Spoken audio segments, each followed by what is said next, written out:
Appreciation Society. God save Donald Duck, Vaudeville and variety. We are the Desperate Dan Appreciation Society. God save strawberry jam and all the different varieties. Preserving the old ways from being abused. Protecting the new ways for me and for you. What more can we do?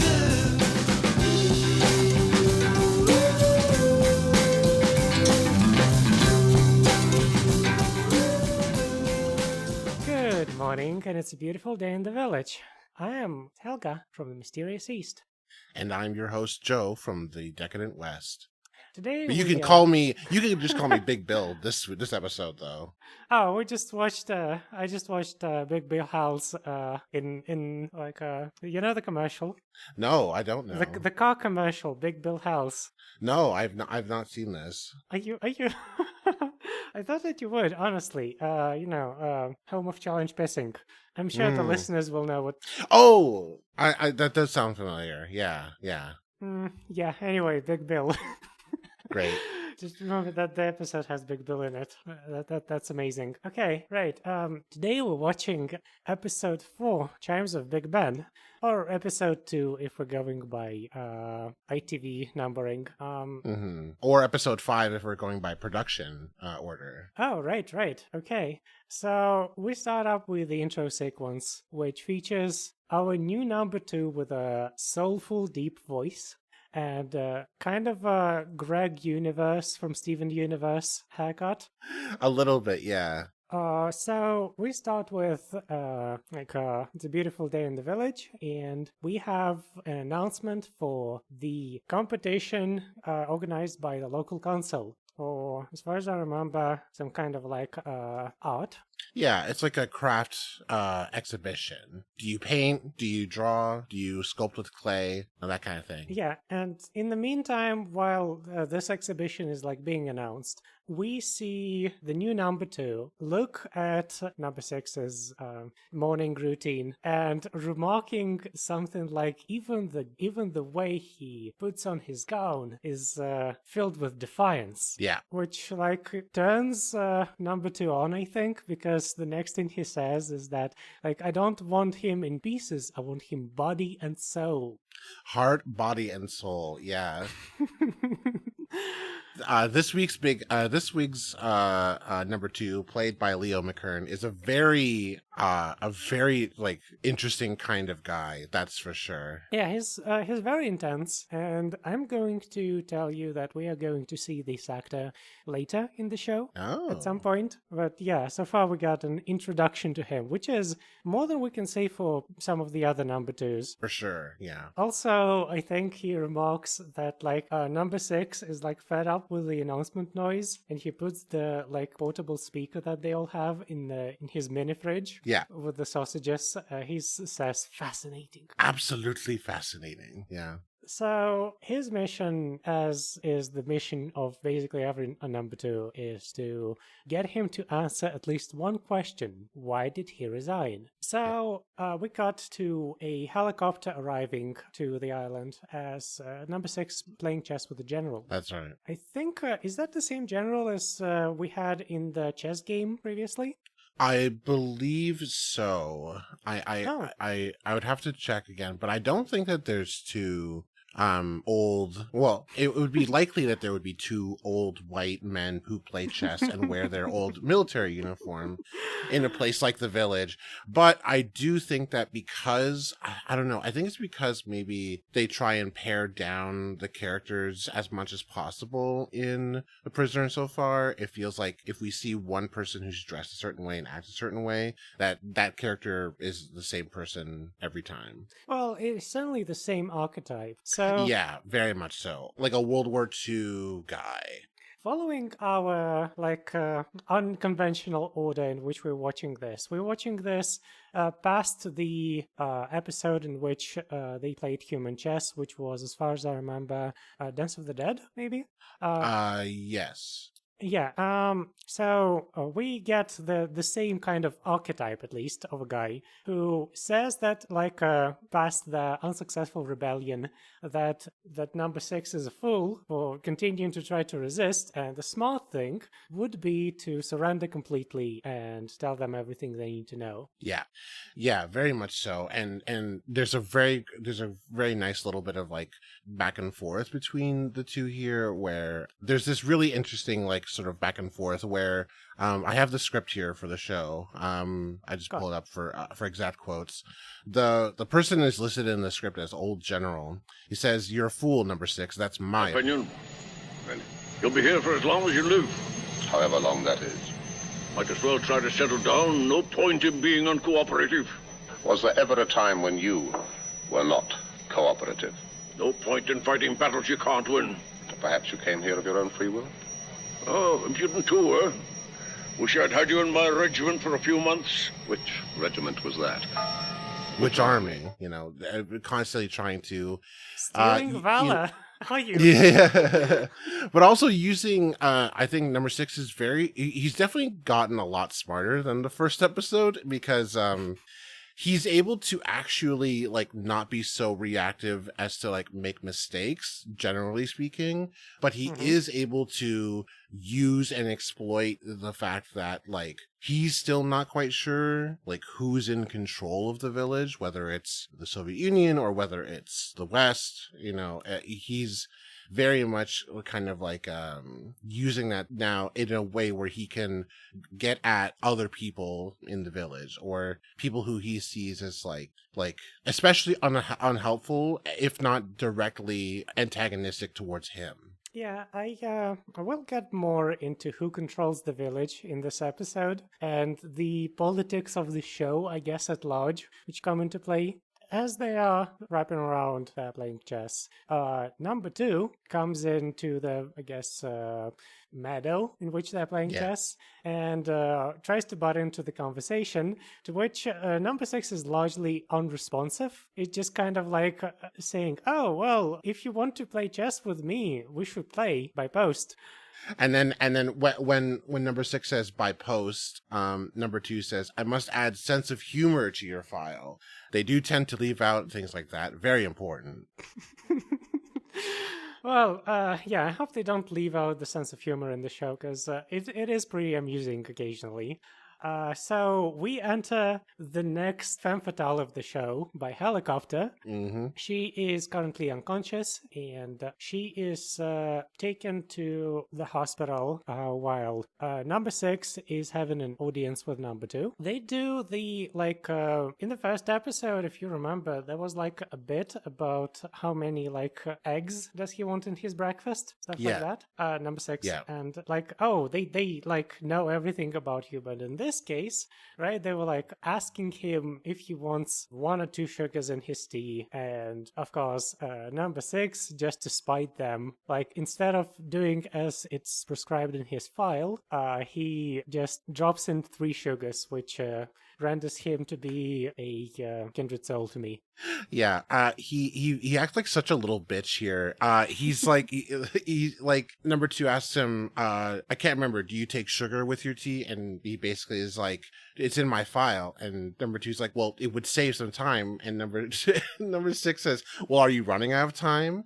It's just such a like you could take this dialogue and put it in like a backstage segment on RuPaul's Drag Race, and it would read pretty much exactly the same. Okay, if everybody on Drag Race suddenly started speaking with British accents, that would certainly be something. Oh yeah, I'm sure that there's like a British version of Drag Race out there, or if not now, there probably was one in the makes. I'm sure, just like very, very different vibes between like Drag Race and this show in terms of like respectability politics. Oh, certainly, yeah, and I think this scene where number 6 and number 2 are hanging out in the control room and they're watching the unconscious woman wake up in her assigned room, which number 2 also says is like an exact replica of her room, which I thought was interesting, especially given what we know later. Like, it's very much the thing that we could put a pin in. Yeah, we can actually describe her room a little bit. I have it on screen right now. I wouldn't say that it's a Soviet-style room, because, like, I think it's just, like, the Soviet Union, like, this is too much decoration for like, a typical Soviet flat, but it's certainly, like, I recently was in the Armenian town of Gyumri. I went to the history museum there, right? Like local history. And I saw like the living quarters of like the nobility of Gyumri in the late 19th century. And they look roughly like this, right? There's like kerosene lamps everywhere. There is a wood stove in the corner. Some of the walls are covered with patterned, like pretty like wallpaper, but most of them are just, I think they're just whitened, right? Yeah. Yeah, they're just whitened concrete. And she wakes up in this like ornamented bed with some kind of like traditional ornamentation that I can't really place. There's she has a cupboard of fancy, I guess, ceramics in the background, which I think colored with like white glaze and blue paint, like gel maybe would be like the source of inspiration here. Yeah. And she wakes up on this like bed cover, which is, I think it's gotta be crocheted maybe. It's certainly like ornamented. There's like flower pattern like a tea cozy, you know? Yeah. And so this gives us maybe some details about her background. Is maybe like vaguely Eastern European, but also old-fashioned, and also maybe a little bit like on the wealthy side. Maybe that she's from like, I don't want to say satellite state. I want to say like a Soviet state that is not maybe Russia specifically, but maybe was incorporated later, and her family were part of a wealthier class and they had lots of fine goods, and then she just sort of inherited them as like her own personal property, carrying on into the like up to the present. So yeah, she wakes up in the same manner as number 6 wakes up in the intro sequence to each episode. So this is an exact replica of her apartment, meant to, I think, like supposedly lull her into a sense of security, but I think I would be more freaked out if I woke up in my apartment supposedly, but it's like in the middle of like some place I've never been. Yeah, being transposed. And number 2, he's a sicko. He starts laughing as soon as she looks out the window and sees the village.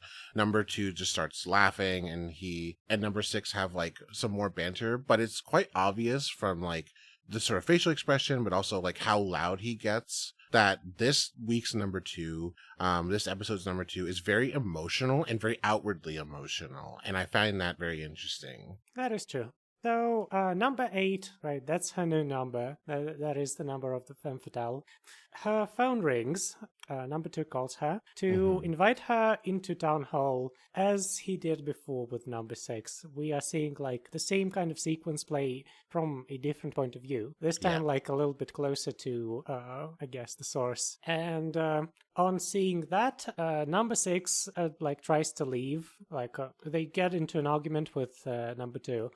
Well, like number 2 really wants him to like participate in the community and stop being so anti-establishment, I guess. Yeah. Number 2 finds that number 6 had at some point an interest in woodwork at age 15. Right. But like I think at this point, like number 6 is completely like doesn't really want to participate anyway and leaves. Yeah. Number 2 actually says, just tell me one thing and I'll release you. And then he asks him again, why did you resign? And then number 6 is now like sort of like facing the door to leave the control room, and he has his back turned to number 2. And number 6 says, like after number 2's like, oh, you were top of your class in woodwork. Number 6 says, I'll make you a handle for this door. And as he's waiting for the door to open. And then number 2 laughs. He like laughs at his joke, and then he just like straight up like puts a scowl on his face, and he's just like very visibly upset. Yeah, the number twos really like it's easy to get under their skin, basically, for a lot Yeah. of them. I think, there was a previous number two. I think the guy that I said looked like the guy from The Fly. Oh, Jeff Goldblum. Yeah, the one who looks like Jeff Goldblum. He also had like a brief period in which he was affable, and then he became rather visibly angry Yeah. about things. So there's Yeah. a meet cute happening between number 8 and number 6, since they're new neighbors. Right. Right. Number 6 is telling her how to get to the Green Dome where number 2 resides. I wish they had names, because with these many like moving characters, it's kind of getting confusing referring to all of them by numbers. Yeah, for sure. Yeah, and she's very like uncertain about things. She's kind of scared of everything, and she like basically asks like number 6 to accompany her to the Green Dome. And in the meantime, number 6 is like giving her the lowdown on what the village is, what kind of services are available in it, and he does say local service only at some point. Yay, he said the thing. We have a title drop in this one. Yeah, and So as he's directing her to the dome, we get another message from the voice, which says that the exhibition of arts and crafts will now include a financial prize for each category. There'll be 5 prizes according to age groups. The best work of any group will receive a special prize of 2,000 free work units. oh, that must be a lot, or maybe a little bit. Yeah, who knows? Yeah, she has a kind of similar story to number 6, because she also resigned for an unclear reason and she refuses to say why. Yeah. We then get a day for night shot, Yeah. like in blue colors, where it's very obviously still daytime. Yeah. Where she returns home, presumably some time has passed, and number 6 sees her and offers her to drink together. Yeah. Well, kind of insinuating that she might be an informant, because he always does. Right. He says long lunch, because we've had quite a long time skip, and so when as she's coming back to her house, he's outside of his house and he sees her and he says long lunch, which is to imply like you received quite a lot of briefing in your visit to number 2. Mm-hmm. But he asks her for a nightcap. Now, I've heard the term nightcap before, but and I generally know what it is, but I don't know where it comes from.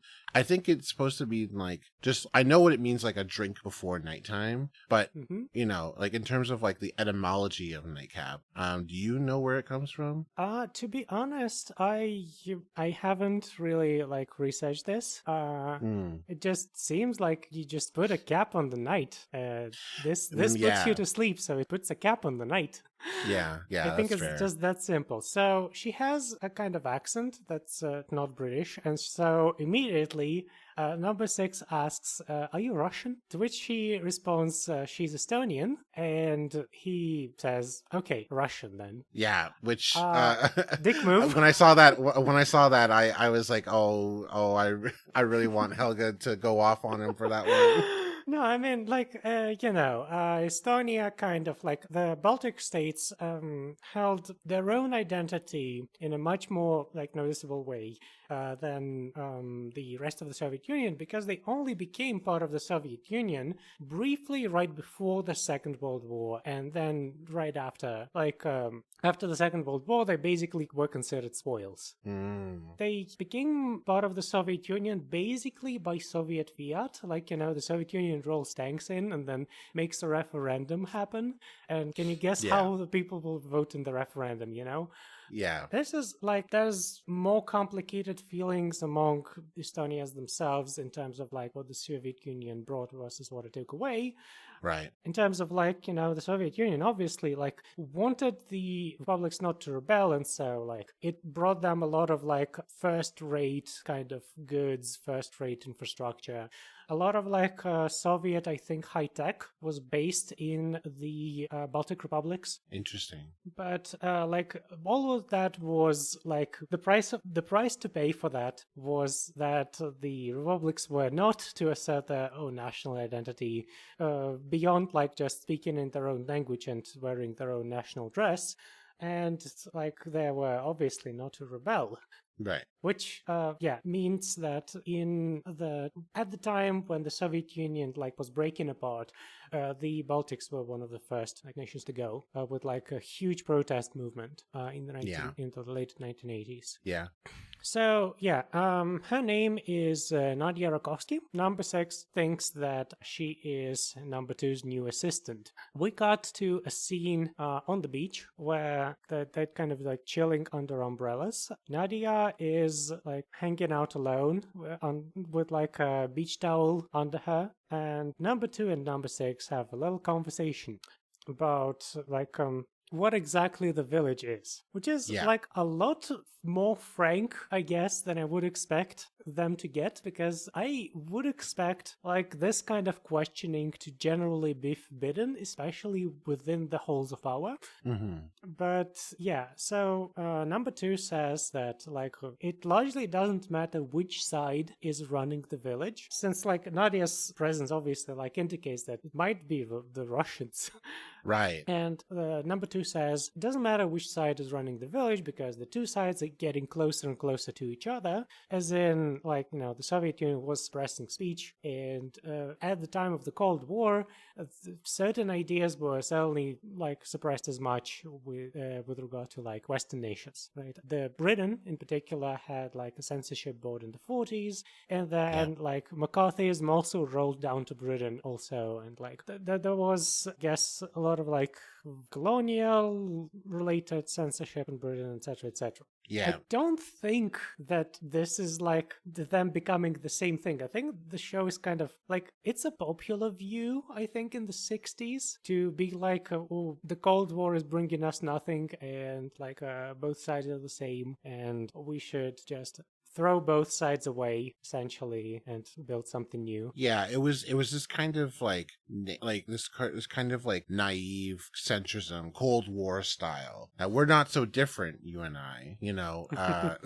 a complete undermining of, I think, the larger political forces, the historical circumstances which led to such a dynamic as the Cold War, like there were lots of woolly liberals in the 60s and 70s and even up to the 80s who were talking about, like in the early 80s before the rise of neoliberalism, who were espousing this kind of like optimist, quote unquote, viewpoint that the East and West, they will become more and more alike. We all love the same things. We all crave the same.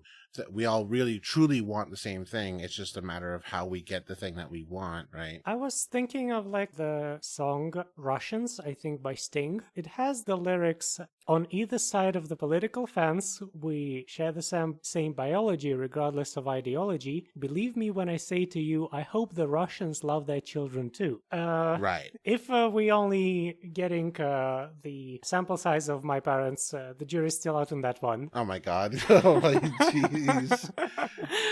Damn. But yeah, I hope the Russians love their children too. It's just like such a succinct explanation of this kind of idea. Yeah. The show, I think, like tries to put two forces against each other. It's not the forces of the Cold War, communism versus capitalism, or if you're one of the Trotskyists, I guess, state capitalism versus private capitalism.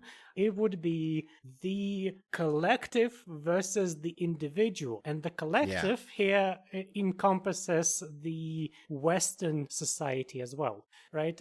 So the society that number 2 proposes here, he says that like the sides will grow closer and closer together, and here we have a blueprint for international order, the entire world like the village. Yeah. Which would presumably need a counterbalance in the whole world having a lot of number 6s. Right.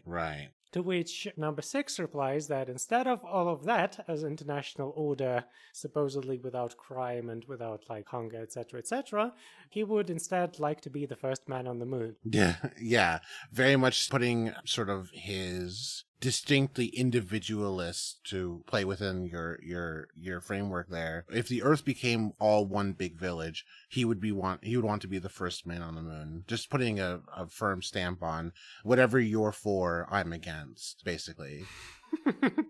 It's a good barb, but also I can't help but notice that Man on the Moon, Neil Armstrong did not get there by the force of his like will. He Exactly, got there yeah. because of the efforts of the entire U.S.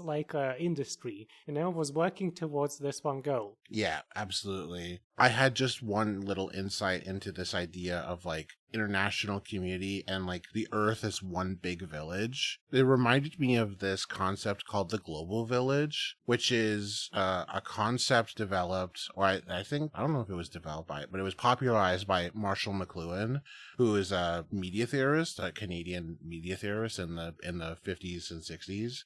It's extremely influential thinker, but he basically proposed that like as media became more international and like as like media itself as like an asset passed over the world, that media would act as a kind of like interconnecting force, like it would sort of bring people together. Just reading here from Wikipedia. The multiplication of far-reaching technologies of communication has two important results. In the first place, it increases the sheer radius of communication, so that for certain purposes, the whole civilized world is made the psychological equivalent of the primitive tribe. So obviously, like taking, putting a huge asterisk on the word primitive because it's a very loaded statement. But McLuhan proposes and writes about this idea about the global village in the early 60s. So this idea of like what number 2 is talking about, like the idea of world order, the idea of like global village, we internalize these concepts as like the boogeymen of so many conspiracy theories. But they also had there were people who were within the who are firmly not cranks or not conspiracy theorists who were seriously contemplating what a world order or what a world society would look like. And I think that is something that is not very talked about very much. Just how prevalent the idea of we could all be one society, one culture, basically, across the world. And one of the ways that people thought about that was through media. Yeah, certainly.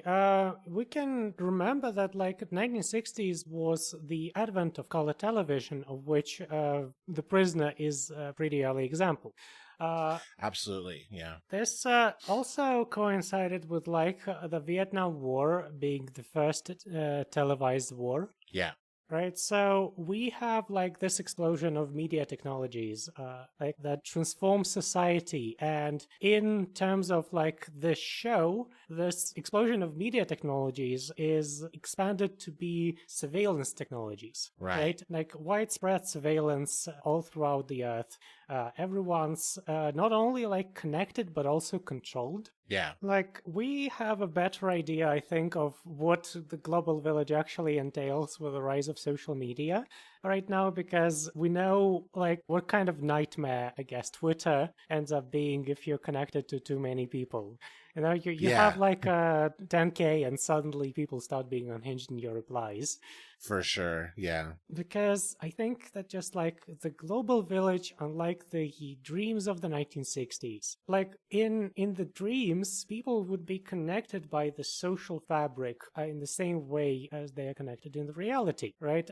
You're going to talk to the same person today as you do tomorrow, and you gotta be neighborly to not completely break apart the social fabric. That's how it holds together. And on the internet, right, with the advent of global communications technology, suddenly we can be assholes to people around the globe, and the people cannot really do anything about it. Right, yeah, certainly, yeah. So while they're talking philosophy on the beach, Nadia takes off her beach towel and swims into the ocean. Number 2 promptly notices that, in fact, she is a bronze medal swimmer for the Estonian team, and he as soon as she crosses a certain visual barrier beyond which they can't really track her in the same way outside of radar, he immediately scrambles Rover, and Rover suffocates her and has 2 little baby rovers bring her to shore. Yeah, it's an especially every time Rover shows up, it's kind of a very funny moment, except for the first time. The first time's pretty scary, but this one was really funny because Rover shows up and then they have this very dreamlike psychedelic thing where it's her face is partially submerged in water and she's semi floating to the surface, and it fades in and out and it's very wavy, and then it just cuts to 3 balls dragging a woman who and we could only see her legs dragging her to the shore. It's very funny. Yeah, I also want to note that I think they just didn't have a stock clip of Rover sucking down the face of a woman. They have one for a man. Yes. Right, so I think they just tried to compensate by just inserting complicated visual effects instead. Yeah. To do it in post. Yeah, so she's brought to the hospital for observation. Nadia's in the hospital where they are observing her with a very similar setup to the one that we previously saw. Pavlov's conditioning with the watercolors, if you remember. Yes. But this time, instead, she's standing on a platform with I think a pail of water of some kind. Yeah, it's a little mixing bowl of water. It's a aluminum bowl, I think. Yeah, and they shock the floor every 4 seconds. Yeah. And number 2 and number 6 are watching her in this place, behind the one-way glass. And number 2 says if she has courage, I think, she'll get out because it takes less time for her to run to the exit than it will than the timing sequence of the electrified floor. He basically, there's this very odd thing that I think specifically number 6 says. He said, so after number 2 talks about how every whatever, however many seconds it is, the floor gets shocked. So if she times it correctly, she can leave anytime she wants. And number 6 says torture by choice, and number 2 corrects him and says more of a test to ascertain the depths of neurosis. Yeah, I thought that was kind of interesting. It's the idea of this is the kind of torture that this is the kind of interrogation that we employ here. Not just the hallway full of men who sit, but we also have we also have room with bowl of water. While she is while the floor is getting electrified periodically, there is a voice asking her, "What was on your mind? Were you attempting suicide? Suicide? Suicide? What was on your mind?" And there's an oscilloscope that periodically gets adjusted as if that is the oscilloscope is the thing that is asking the questions. So a technologically mediated interrogation. And number 2 does not read her correctly because instead of running to the door, she almost runs to the door, but then she stops and just screams, "Kill me." Repeatedly. Yeah. So they do not go through with killing her, and instead they stop the experiment. Yeah, a very odd thing to have happen. I think this what happens here will sort of be explained. It's not really explained later, but events happen later that sort of shed light on this particular incident. So I'd also like to put a pin in this one. But I thought it was quite interesting that she runs to the door and number 2's oh, she's gonna do it. She's gonna do it. But then she stops, and then number 2 is immediately switch off the floor, kill it. And so he kind of bails out of his own test, his own experiment, which I think is definitely the kind of thing that would have been on most people's minds. I don't even know, was that experiment where students thought that they were shocking test subjects who gave wrong answers. Was that before or after this episode came I out? think we actually had this like discussion previously. I believe that this like experiment was pre this episode. Wow. Yeah, I don't think that this is about this kind of experiment. We'll kind of get a more thorough view on this further in the episode, like at the end. Yeah. But I just think that, like, at least at this moment, I think that number two maybe wanted her to, like, didn't actually want her to get shocked, but just like get the will to live to move forward, maybe. So that, like, if her extended swim out was a suicide attempt, like that she would break out of that and instead move forward and become a member of society, like actively participating. This explanation is not like completely sitting right with me, but it's the best one I got for this specific moment at least. Anyway, number 6 is not really down with killing this girl, and so he proposes a deal. He will do carving, like woodwork, as in exchange for her not being shocked, like not being in this hospital anymore. If I carve you a piece of wood, a sculpture for your little art exhibition, will you promise not to put her in the room with the men who are sitting down? Yeah, we kept referencing the men who's sitting down. Basically, there's a shot in this episode, and I think in previous episodes, of like a purple room with men in some kind of apparatus, I believe, that like wiggle their toes at the same time as a sort of like hypnosis, maybe. Yeah.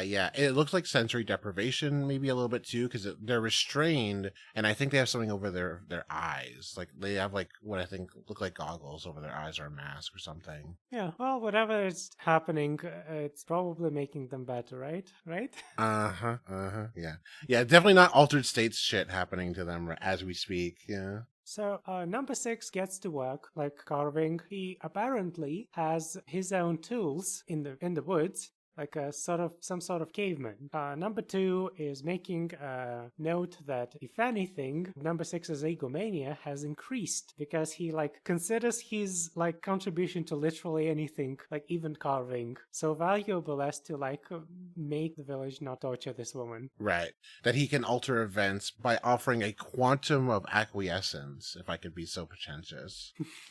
Number 2 does give in. He says, like, all right, fine, we won't do it, and you'll play along.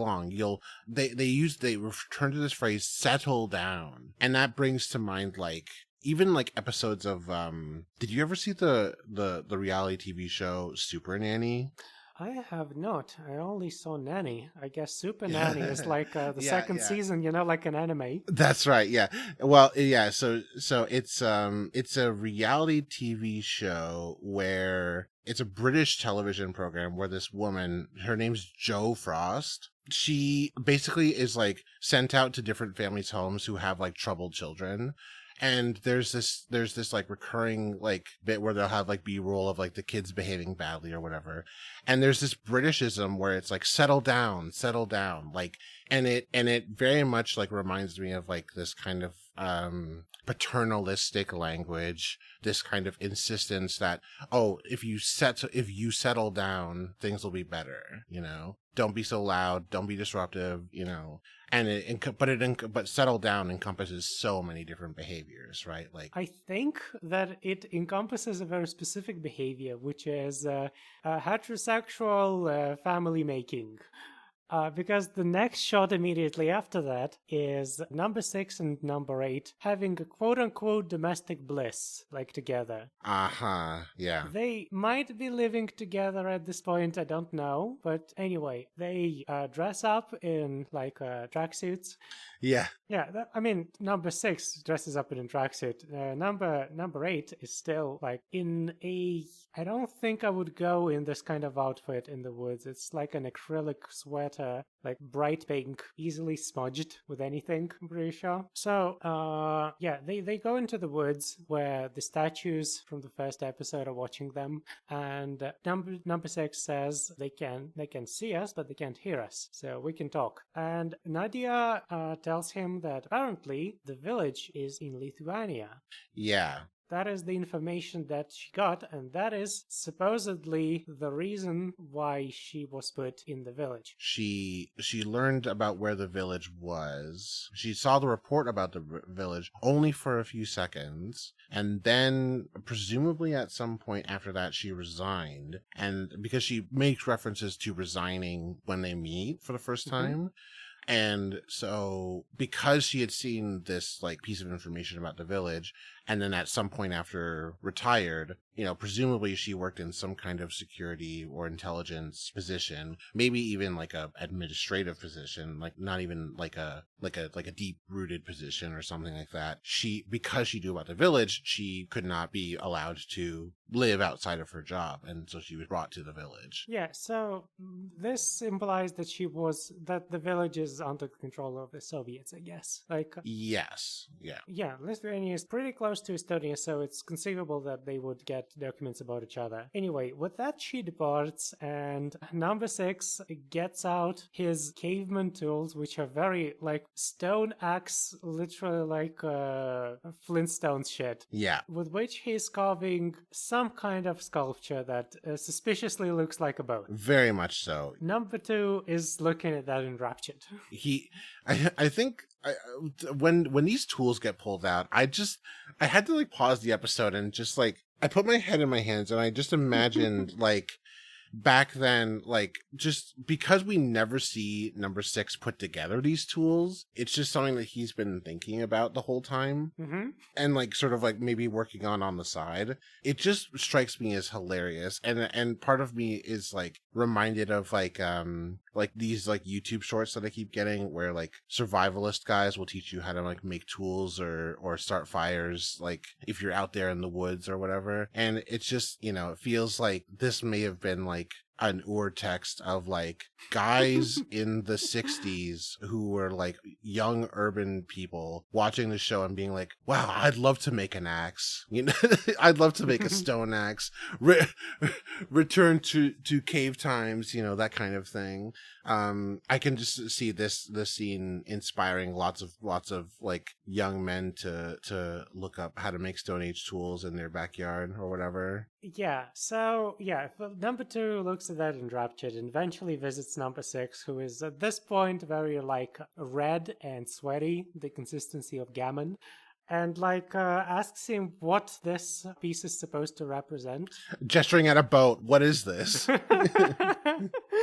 And number 6 says, well, it's not gonna make sense without like the other 2 pieces. It needs context. So after that, it's nighttime, and Nadia visits number 6 in his apartment. When like as number 6 gets the speaker out like a boombox, it like cradles it gently under his elbow, and apparently the speaker is just loud enough to like drown out their voices in the microphones as they discuss plans to escape, as well as what Nadia's whole deal is. Yeah, she kind of she divulges pretty much everything that we've already talked about. She says that she saw it by accident. She saw the report by accident and only for a few seconds. And in the script, I don't know, I can't remember if she says this in the show, but in the script, she says, I did really believe it until, and then she cuts herself off. I'm sure they don't know, or I'd have been here a long time ago. So the timeline between her seeing where the village was and now is at least some amount of time that could be described as long, which I think is interesting. Like it sort of plays into this idea of like, I guess like, how long have you been scrutinized for by your superiors? I think that's pretty interesting. Also, very quickly, when number 2 asks number 6, like when he sees him making his sculpture, that definitely isn't a boat. He notices that there are axes and chisels and all this other stuff that he's using to make this work. And he says, you know that those are illegal, technically speaking. And number 6 has this really great line, which is, surely you can wink a blind surveillance eye, I presume. And I thought that was such a great line. A wink, a blind surveillance eye. That's that good shit. this is the way the law tends to work, I guess, in authoritarian countries. The laws are very strict, and they're compensated for by how strictly they're actually enforced. Which is, stricter for some than for others. Yeah, really, with under an authoritarian state, it's like the law represents the ceiling. Like, what is admissible is the ceiling. If you're like bribing a guard, he can punish you up until that ceiling. He's given authority to execute you or to send you away or to have you imprisoned or blackbagged or whatever. That's the range of his tools. But, you can lower his chances of him using the full extent of his power by bribing. And as an agent of the state, number 6 knows that. And so that's why he says to him, well, you can blink a surveillance eye, can't you? Yeah, the thing is, I believe that these kinds of mechanisms arise because using the actual power of law upon everyone equally is completely impractical. Absolutely impractical, yeah. Yeah, and so there's got to be some kind of lubricant to make society grind its gears further and function. And that lubricant is occasionally bribes, occasionally just gentlemen's agreements. And yeah, the power of law is reserved only for those who stick out too much and so must be made an example out of. So while they pretend to flirt, number 6 and number 8, number 2 and number 6 are also kind of flirting, but not the point of this episode. No. She proposes that they make for, instead of going for Western countries, they make for Poland, which is only 30 miles out, Braniewo. And I thought, okay, there's gonna be some interesting politics. Let's get into satellite state stuff, how Poland is not quite under the realm of the Soviet Union and can have its own interests, which sometimes don't align with the Soviet Union's quite ideally. And no, we immediately just get all of that interesting politics cut short with there's some kind of resistance that is operating in Braniewo, some kind of fisher people. And she says that all she wanted was to hear the chimes of Big Bill. Yeah. In terms of the greater, very specific political discussion, it feels like the show very much wants to gesture at these larger geopolitical concerns and machinations and relationships, but also because of the time, because of the times, it feels oddly like they don't go into so much detail. They don't get into the nitty gritty of specific countries' relationships to other countries, because at the time, and I'm sure that you can elaborate on this, but at the time, relationships between countries were changing all the time. They were in constant flux with each other. And so if you were to propagate a message through media, this is why media is so important, especially media during the Cold War, about the Cold War, is it became this thing that could incentivize people within states outside of these relationship dynamics to form opinions about those dynamics, and then that trickles down or perhaps even trickles up and influences diplomatic and policy decisions towards those countries as well. Yeah, certainly. To wit, this show was made in mostly 1967 to 1968, and in January 1968 there's the Czechoslovak uprising as the example of relationships very quickly changing between countries in the Warsaw Pact. Yeah, very much so. After that, the Chimes of Big Bill, which is such an idea of a mistake that somebody can make in the English language that only can be dreamt of by somebody who doesn't speak other languages, I think. Yeah, very, very much so, yeah. I learned the words for Big Ben before I understood what Big Ben was or why it was big. It's good morning, my name is Helga, London is the capital of Great Britain kind of shit. it's a very uncreative, like sort of like mispronunciation or misremembering. But it also, I think, is just like the sort of shorthand that we're going for. That Nadia is like maybe I think that there's something that comes up later that maybe explains this kind of like very lazy thing, but it's not something that is in canon. But we can talk about it later when it comes up. They have their exhibition, which number 6 participates, and the exhibition is 100% some kind of depictions of number 2 in chess pieces, oil paintings, some sort of like abstract art.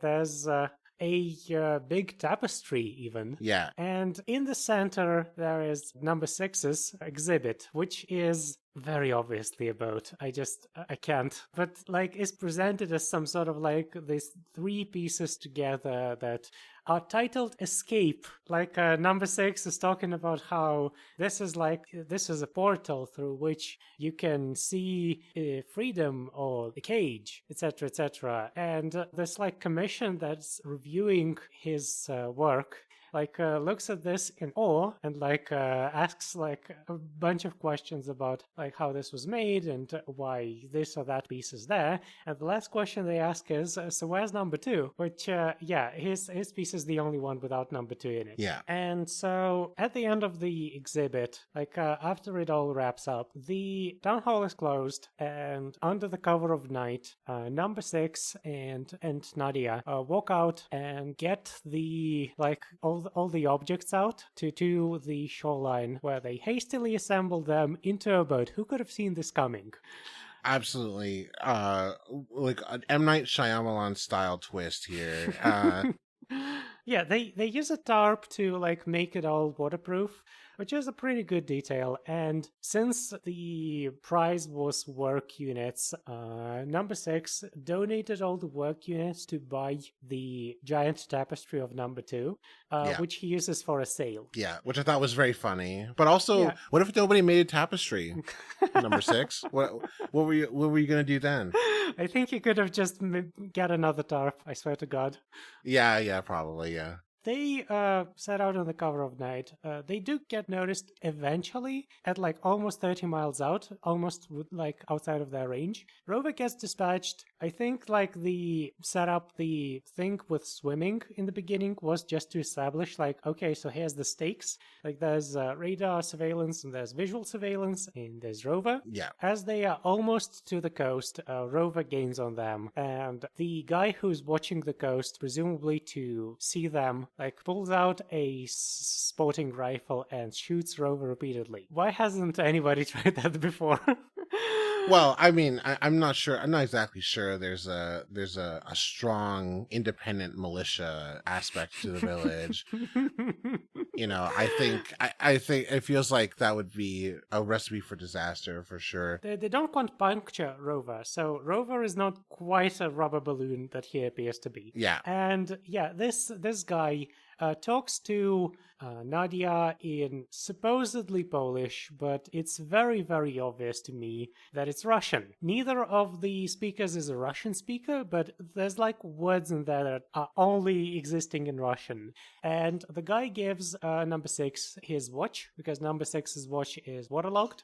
And they have like this whirlwind like adventure from Poland to Copenhagen to eventually London by boat and then by plane. The plane there is actually like, have you noticed how goofy it is? Okay, so the first thing I wrote down was when I saw the plane, big ass goofy plane, we'll have to ask Helga what the hell's up with this thing. This is an Aviation Traders ATL-98 Carver, but essentially what it is a Douglas DC-4. So this is a tale as old as time, or at least as old as aviation. When a plane like becomes too old, becomes too slow, or too like small to carry passengers, it usually gets converted into a cargo plane. And what they do is just like they make the head, I guess the cockpit swing open, so that like you can put a lot of cargo in there, since the cockpit is not really a structural element per se. It can be made like to swing open and allow the cargo in. So modern airplanes, actually there's like the Airbus Beluga, I believe. That is just like an old Airbus airframe that got like souped up to accept more cargo. I think Boeing 747s are like, they already have kind of like big nose. The nose gets even bigger so that it can admit more cargo in. The cargo has to be lightweight, but at least it can be a little bit less like compact. It can be bulky. At the other hand, like these airframes are obviously like big, but they're not very like sturdy, because all of this is like an enlarged airframe, and obviously they're not very aerodynamically efficient. So on the other end of the spectrum, we have something like the AN-225 Mriya, rest in peace, Mriya, killed by the Ukrainian war, which is the biggest like cargo plane in terms of like tonnage, which it achieved by having like I think 6 or 8 radial engines, just like a huge aircraft. But what it like does really well is that it transfers like really heavy cargo. So like a modified 747 cannot pull that much because it just doesn't have the engine power, but a Mriya could, because it has like so many more engines. Right. Interesting. I have some like tender thoughts about that plane, because it like was such an obvious symbol of like the final death of Brotherhood of Nations of the Soviet Union. Right. Like it was kind of like a Russian-Ukrainian collaboration from the like 1980s. It was like designed to do what no other plane could do, and like these nations could not do alone. And it died in the first like shots of the war. Anyway, this all to say that like our heroes, Nadia and Number 6, get through so many different like adventures, and finally they arrive in London as like Nadia is pestering him about whether he's married and if he's perhaps open to a new like love in his life.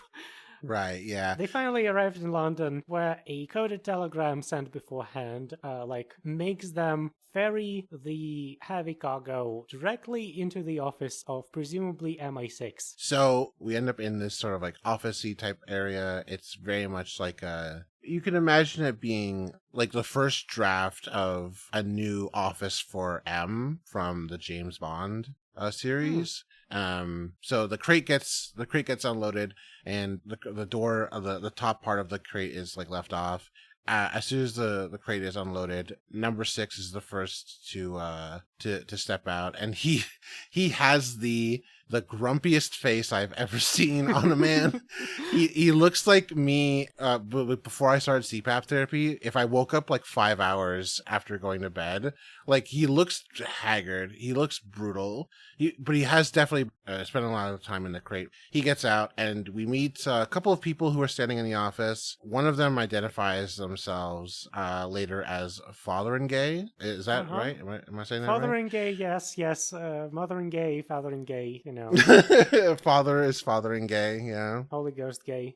That's right, yeah. Nadia looks much better than Number 6. Like, she looks considerably less haggard. That's right, yeah. But yeah, I can imagine that, like, the whole trip was, like, tremendously bad for them. They probably had to pee themselves at some point, because, like, it's a 2-day trip at least. Yeah. Where they're, like, just in the crates continuously, and Nadia just continues to yap all this time. Yeah. I imagine their sleep schedules are pretty bad, and like this is before containerization, so all of the time they're getting like handled by longshoremen. Yeah. It's a fucking nightmare. I can see that. Yeah. So yeah, Nadia gets taken to another room to like be debriefed, presumably, and Fotheringay is like, "Hey, haha, who's your new crush, Number 6?" Who is she? Yeah, very much like with, oh my god, you womanizer kind of tone. You dog. Yeah, and like Number 6 is kind of like, from the perspective of Fotheringay, I can imagine he's a little bit mad looking. Oh, yeah. Because like he keeps talking about the village and how like the whiskey there was 24 work units. and stuff. Mm-hmm. Don't you know anything about the village? You gotta have a village. All the modern nations have a village, don't they? And Fotheringay is like nonplussed and thinks that he's like gone back from the other side of the Iron Curtain. Fotheringay is like angling at obviously number six, like number six is now a double agent. So why did you resign, number six? Why did you resign? Number six like gets madder and madder about this, and at the same time, like the Big Ben starts banging like out 12, I think. Mm-hmm. And like number six is listening to all of that banging, and when it stops, he suddenly gets serious. Because why would it bang out 12 when his watch is also having 12 on the our arm? Because like that watch was in Poland, and Poland is GMT +1. Right. So yeah, why would the watch be in London time? And finally, number six gets that the noise of the cars and Big Ben outside is in fact a recording. He finds the little tape recorder on which this is all playing in the closet. Yeah. He walks out into the village. Yeah. Like, because, of course, this has been the village all along, and the entire thing around it has been an elaborate play for one. Nadia, she is sort of like just outside of the door as well to leave the office hallway, but instead actually leads out right into like the village square. She's standing out there with the rest of the people who were in the office previously, but then were excused. And then Fotheringay joins her outside. Number two is there. He says, oh, Fotheringay, you better head back, whatever, et cetera, et cetera. But for the rest of the episode, number six just says nothing. He just walks out of the doorway, sees that he's in the village again, and just walks home. He gives Nadia the village salute, which is like, be seeing you. But he doesn't say be seeing you, he just walks into his apartment. Like, yeah, he snaps his fingers and the door opens, which it's ambiguous whether or not this is automatics or like the village is always looking at you. And yeah, she walks out saying like you had a good idea, number two. I will tell my superiors that you did your best. It is still ambiguous who is in control of the village, but credits roll. Yeah, we got number six jail smash cut, and then we get into final credits. Yeah, so this might be the time to like revisit a bunch of things that didn't make sense in the episode. Like, obviously, you can explain all the plot holes of this episode as they're doing a play for number six. Yeah. Like, of course, like Rover will not like deflate because the guy is also an operative for the village. Of course, like Nadia is gonna do something illogical. The experiment does not make sense because they're doing a play for number six. I think this is just like kind of a lazy way to explain plot holes, or at least there's no indication in the episode that this is what's happening, I believe. We never get a scene between Nadia and number six after she's been revealed as an agent, where she says like, oh, I pretended to not know what the name of Big Ben was because I wanted you to view me as like somebody who had a little bit of information but not a lot of information. There's never a disclosure moment in the episode. And I feel like that's a very deliberate pacing choice, but it also does leave a lot to the imagination in terms of like where the contours of the ruse ended and began. Also, is Nadia like a name that Estonians have? I don't know, actually. In terms of what is she, what is she, an agent, a double agent, and triple agent? I truly don't know. I know that she works for the village, and the village has some kind of superiors that she reports to, which presumably is number one through some kind of proxies. Right? We never got who number one is. Yeah. Also, like, I think that actually them speaking Russian makes more sense than them speaking Polish, honestly. Because, like, right. She is from Estonia, they're in Latvia, they cross into the Polish border. Which language is going to be the lingua franca of all these places? Russian. Well, it's not going to be that in like the 21st century anymore, but in the 1960s, certainly. And like I probably imagine that like getting Russian speakers for the show would be significantly easier than getting Polish speakers or Estonian speakers. Interesting. So we have a segment on this show called The Village Improvement. And this week, we actually have a sort of village improvement idea in the flesh in the episode. Very much so. Competition So I think that the village, as we've seen, the village is really good at like collective sort of actions, and the way to express yourself has also got to be collective. So I think that the way for the village to subsume the critique of it and improve itself like by means of that critique, sort of like capitalism does, is to have people draw portraits of each other, like make sculptures, draw portraits, make art of each other so that they could give it to each other, right? And in that way, they will feel that the village cares about them, that it values their individuality, and that they will not escape. Do not escape. Do not escape. I absolutely love that idea. I think it is a perfectly acceptable use of everybody's time, use of resources. It puts people at work. And it also, I think, would be useful to invent like a sort of random lottery system where you are actually assigned another person at random. Oh yeah, Secret Santa. Just so that we don't have people who are more familiar with each other just choosing their friends. It actually creates a kind of a sort of social mixer type of situation.